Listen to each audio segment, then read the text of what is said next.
भारत माता की, भारत माता की, इनकलाब, वंदे वंदे।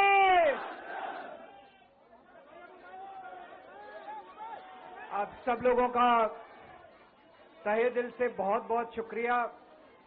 इतनी तपती धूप के अंदर इतनी देर से इतनी बड़ी संख्या में आप लोग मेरा इंतजार कर रहे हैं। मैं आपका तहे दिल से बहुत बहुत शुक्रिया अदा करना चाहता हूं। जितने लोग इस वक्त टीवी में देख रहे हैं उन सब दर्शकों का भी मैं तहे दिल से शुक्रिया अदा करना चाहता हूं। सबको मेरा नमस्कार, सबको मेरा प्रणाम। दोस्तों, सीधा जेल से मैं आप लोगों के बीच में आ रहा हूं। आपके बीच में आके बहुत अच्छा लग रहा है। 50 दिन के बाद अभी अभी मैं, मेरी पत्नी, भगवंत मान साहब, हम लोग कनॉट प्लेस में हनुमान मंदिर में गए थे। हनुमान जी का आशीर्वाद लिया, उनके दर्शन किए। फिर शिव जी के मंदिर गए, शनि जी महाराज के पास गए, उनका सबका आशीर्वाद लिया। बजरंगबली की खूब कृपा है हमारे ऊपर, हमारी पार्टी के ऊपर, देशवासियों के ऊपर।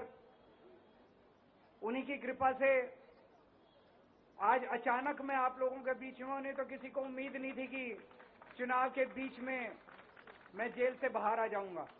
लेकिन ऊपर बजरंगबली की कृपा है, हनुमान जी की कृपा है हम लोगों के ऊपर, और चमत्कार हुआ और आज मैं आप लोगों के बीच में हूं। दोस्तों, हमारी आम आदमी पार्टी एक छोटी सी पार्टी है, 2 राज्यों के अंदर है, अभी 10 साल पुरानी पार्टी है। हमारी पार्टी को कुचलने में, खत्म करने में प्रधानमंत्री जी ने कोई कसर नहीं छोड़ी। एक साथ हमारी पार्टी के 4 टॉप के नेता जेल भेज दिए एक साथ। अरविंद केजरीवाल, मनीष सिसोदिया, संजय सिंह, सतिंदर जैन। बड़ी बड़ी पार्टियों के अगर 4 टॉप के नेता जेल चले जाएं, पार्टी खत्म हो जाती है। आम आदमी पार्टी के 4 टॉप के नेता इन्होंने जेल भेज दिए। उन्होंने सोचा कि पार्टी खत्म हो जाएगी, लेकिन ये पार्टी नहीं है, ये एक सोच है। जितना ये खत्म करना चाहते हैं उतना ये बढ़ती जाती है, उतना ये बढ़ती जाती है। ये क्रश करना चाहते हैं प्रधानमंत्री जी आम आदमी पार्टी को। जो लोग मोदी जी से मिलने जाते हैं, वो कई लोग हमें भी जानते हैं, वो बाहर आके हमें बताते हैं कि आपके बारे में सबसे पहले मोदी जी से जो भी मिलने जाता है, सबसे पहले वो केजरीवाल की और आम आदमी पार्टी की 10 से 15 मिनट बात करते हैं। उनको कहते हैं कि आने वाले समय के अंदर आम आदमी पार्टी ही देश को भविष्य देने वाली है। वो खुद भी मानते हैं। इसीलिए वो चाहते हैं कि आज ही आम आदमी पार्टी को बढ़ने से रोका जाए, इनको कुचल दिया जाए। ये तानाशाही है। अगर उनको लगता है कि आम आदमी पार्टी आने वाले समय में बीजेपी को चैलेंज देने वाली है, आप अच्छे काम करो, आप देश को भविष्य दो। आज आपकी सरकार है केंद्र के अंदर, आप देश के लिए काम करोगे, आम आदमी पार्टी को कोई पूछेगा ही नहीं। लेकिन आप कुछ काम नहीं करो और आम आदमी पार्टी को कुचल दो, ये जनतंत्र नहीं है, ये इस देश की जनता पसंद नहीं करती। इन्होंने आम आदमी पार्टी को कुचलने में कोई कसर नहीं छोड़ी।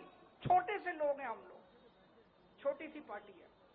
75 साल के अंदर इस कदर किसी पार्टी को और उसके नेताओं को प्रताड़ित नहीं किया गया जिस तरह से प्रधानमंत्री मोदी जी ने आम आदमी पार्टी को प्रताड़ित करने की कोशिश की है। मेरे को इन्होंने जेल भेज दिया। प्रधानमंत्री जी कह रहे हैं मैं भ्रष्टाचार से लड़ रहा हूं। देश के सबसे बड़े चोर, उचक्के और डकैतों को उन्होंने अपनी पार्टी में शामिल कर लिया। जिन लोगों को 10 दिन पहले मोदी जी कहते थे 70,000 करोड़ का इसने घोटाला कर दिया, थोड़े दिन के बाद उसी आदमी को अपनी पार्टी में शामिल करके किसी को डिप्टी सीएम बना देते हैं, किसी को मंत्री बना देते हैं और उनके सारे ईडी और सीबीआई के मामले खत्म कर देते हैं और कहते हैं मैं भ्रष्टाचार से लड़ रहा हूं। मैं मोदी जी को कहना चाहता हूं, भ्रष्टाचार से अगर लड़ाई लड़नी है तो केजरीवाल से सीखो। प्रधानमंत्री जी, भ्रष्टाचार के खिलाफ लड़ाई केजरीवाल ने लड़ी है। 2015 में जब दिल्ली में हमारी सरकार बनी थी, हमारे एक मंत्री का एक ऑडियो मेरे पास किसी ने व्हाट्सएप कर दिया। उस ऑडियो में मेरा मंत्री किसी दुकान वाले से 5 लाख रुपए मांग रहा था। किसी मीडिया वाले को नहीं पता था, विपक्ष को नहीं पता था, आप लोगों को याद होगा। मैंने अपने खुद मंत्री को सीबीआई के हवाले कर दिया, जेल भेज दिया था अपने मंत्री को। ये होती है भ्रष्टाचार के खिलाफ लड़ाई। पंजाब के अंदर मेरा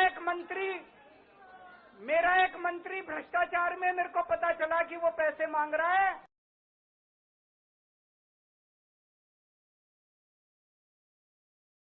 हम मीडिया को नहीं पता था, हमने अपने मंत्री को उठा के जेल में भेज दिया। तुम देश के सारे चोर उचक्के डकैतों को अपनी पार्टी में शामिल कर लो और केजरीवाल को जेल भेज दो और कहो मैं भ्रष्टाचार के खिलाफ लड़ रहा हूं। तो आप भ्रष्टाचार के खिलाफ नहीं लड़ रहे प्रधानमंत्री जी। आप देशवासियों को बेवकूफ मत समझो। देश बच्चे बच्चे की जुबान के ऊपर हो रहा है कि सारे चोर उचक्कों को अपनी पार्टी में शामिल करके और ईडी और सीबीआई के सारे केस उनके रफा दफा कर देते। केजरीवाल को क्यों गिरफ्तार किया?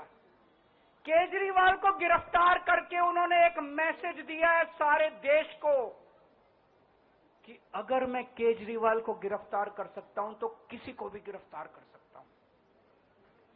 कोई केस नहीं होगा, कोई मामला नहीं होगा, तब भी मैं तुमको गिरफ्तार कर सकता हूं। एक बेहद खतरनाक मिशन चालू किया हुआ है प्रधानमंत्री जी ने, बहुत ही खतरनाक। देशवासियों को यह समझने की, अब जब मैं बोलने जा रहा हूं, समझने की जरूरत है। उस मिशन का नाम है वन नेशन वन लीडर। देश के सारे नेताओं को खत्म करना चाहते हैं मोदी जी और इसको 2 स्तर के ऊपर इस मिशन को चला रहे हैं। जितने विपक्ष के नेता हैं उनको जेल भेजेंगे और जितने बीजेपी के नेता हैं उनको सबको निपटा देंगे, उनकी राजनीति खत्म करते जाएंगे, उनको सबको निपटाते जाएंगे। विपक्ष के अंदर आज इन्होंने मनीष सिसोदिया को जेल भेज दिया, संजय सिंह को जेल भेज दिया, सत्येंद्र जैन को जेल भेज दिया, केजरीवाल को जेल भेज दिया, हेमंत सोरेन को जेल भेज दिया, ममता दीदी के कई मंत्रियों को जेल भेज दिया, स्टैलिन के कई मंत्रियों को जेल भेज दिया, केरला के सीएम के पीछे पड़े हैं। अगर ये चुनाव जीत गए, मेरे से लिखवा लो एफिडेविट के ऊपर, थोड़े दिन के बाद ममता दीदी जेल में होंगी, तेजस्वी यादव जेल में होगा, स्टैलिन साहब जेल के अंदर होंगे, पिनरई विजयन जेल के अंदर होंगे, उद्धव ठाकरे जेल के अंदर होंगे, जितने विपक्ष के नेता ये सारे जेल के अंदर होंगे। अगर ये चुनाव जीत गए, इन्होंने बीजेपी का एक नेता